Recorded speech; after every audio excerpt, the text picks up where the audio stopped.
আপনি আপনার এলাকায় চাঁদাবাজি বন্ধ করছেন, কিন্তু এনসিপির বিরুদ্ধেই চাঁদাবাজির বিরাট অভিযোগ রয়েছে। কোন জায়গায় তাহলে ফেল করছে? দেখেন, এমনকি আপনার বিরুদ্ধে অভিযোগ রয়েছে চাঁদাবাজির, মানে বিশেষ করে মংলা পোর্ট এলাকায়। আমি জানি না মানে হচ্ছে এই ধরনের অভিযোগ কেন করা হয়। আমি কখনো মোংলা পোর্টে গিয়েছি বা হচ্ছে মোংলা পোর্টের কোনো কার্যক্রমের সাথে জড়িত হয়েছি এমন কোনো এক্সাম্পল তো নেই। আমাদের পার্টির একটা শ্রমিক সংগঠন হয়েছে, ডক শ্রমিক ইউনিয়ন। সেই ডক শ্রমিক ইউনিয়নের আমি উপদেষ্টা হয়েছি।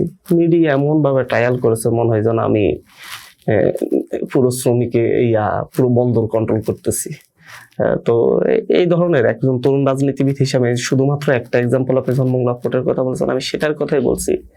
আপনি ইমাজিন করেন একজন তরুণ রাজনীতিবিদ হিসেবে, নতুন রাজনীতিতে আসে একটা ছেলে হিসাবে আমি কি ধরনের ট্রমার মধ্যে গত 1 বছরে গিয়েছি। এটাকে এমনভাবে উপস্থাপন করা হয়েছে আমি কি আমার দলের কোনো শ্রমিক সংগঠনের উপদেষ্টা হতে পারি না।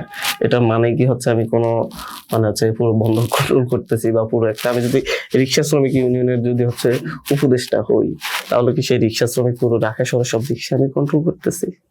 এই ধরনের কোনো কিছু। শ্রমিকদের অধিকার আদায়ের জন্য আমরা চেষ্টা করছি। আমাদের লোকজন সেখানে কয়েকবার বিএনপির হাতে মাইর খেয়েছে, আমরা কিছু করতে পারিনি, আমাদের দুর্বলতা ছিল। তাহলে এই ধরনের প্রপাগান্ডা ছড়িয়ে আসলে হচ্ছে আমাদের যে রাজনৈতিক যাত্রা সেটাকে পথে পথে বাধাগ্রস্ত করা হচ্ছে, খুব বাজেভাবে বাধাগ্রস্ত করা হচ্ছে।